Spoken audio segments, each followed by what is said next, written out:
You guys what you'll be doing today.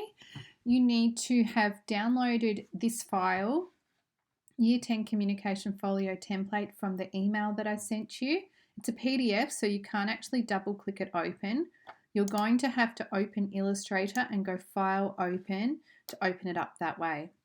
Now this is actually a template for your cafe logo folio that's already been set up for you with all of your folio pages. The headings are all in there already, which are the stages of the design process. Just to remind you of a couple of things that you might have forgotten since last year, up in the top right hand corner there's a little box. If you click on that, make sure you're in Essentials Classic mode. To zoom in and out, you use the magnifying glass on the tool palette.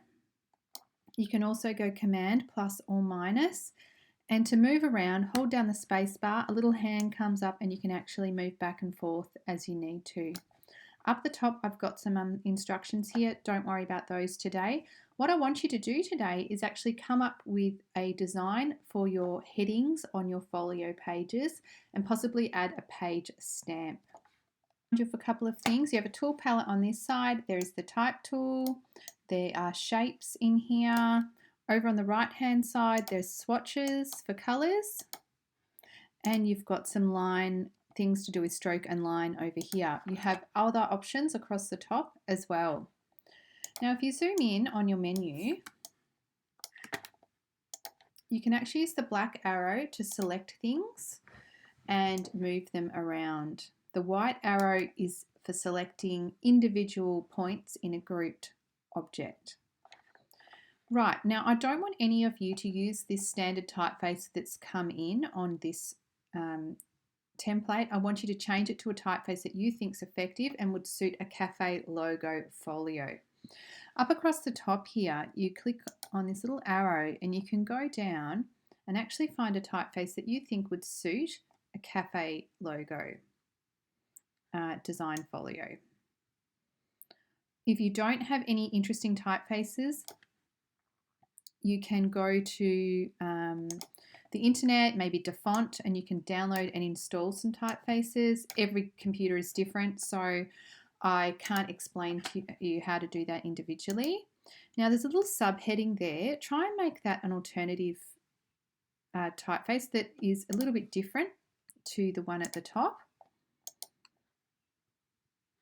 And there we go, you can move them around so they sit nicely in that space. You can also change the colour of your headings. So over here, you might want to make it, I don't know, maybe a natural colour. It's up to you. And once you're happy with the typefaces that you have chosen, you can add some other design elements. Over here, there's a paintbrush tool, so you could draw some lines.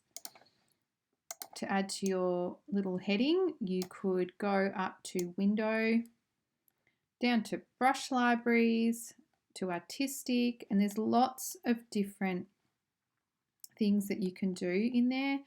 There's ink, so you could add ink, or you could try watercolor. So you could do something with a little swoosh or something like that.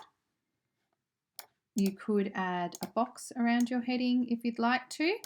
Now when you draw things, shapes in Illustrator, if you have a look down the bottom here, this is how you work out if it's going to have a fill or a stroke around the outside. It's got a red cross for the fills, that means there's no fill. It's got a brown line around the outside, and I can change that as I want to. And I can go Object, Arrange, and I can send things back and forth as I need to. It's up to you how your actual heading looks. Once you've done that, I want you to think about a page stamp.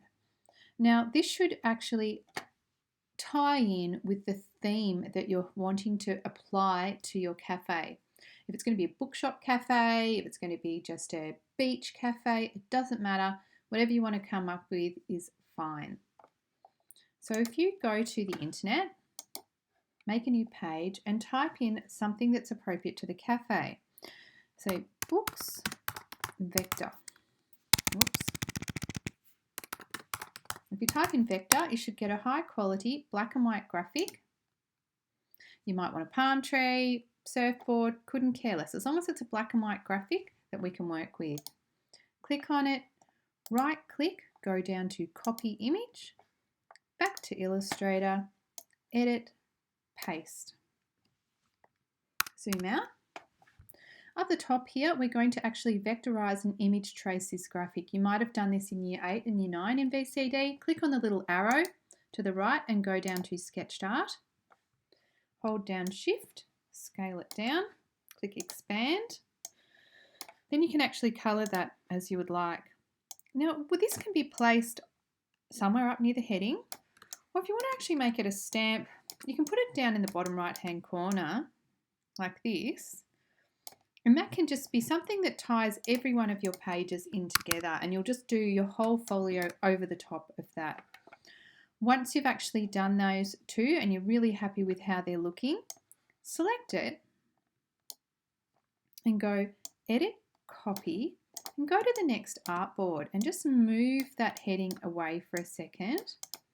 And go Edit, Paste in Place, and then it's going to come in exactly the same spot on that page. If I was to just click paste, it would go anywhere.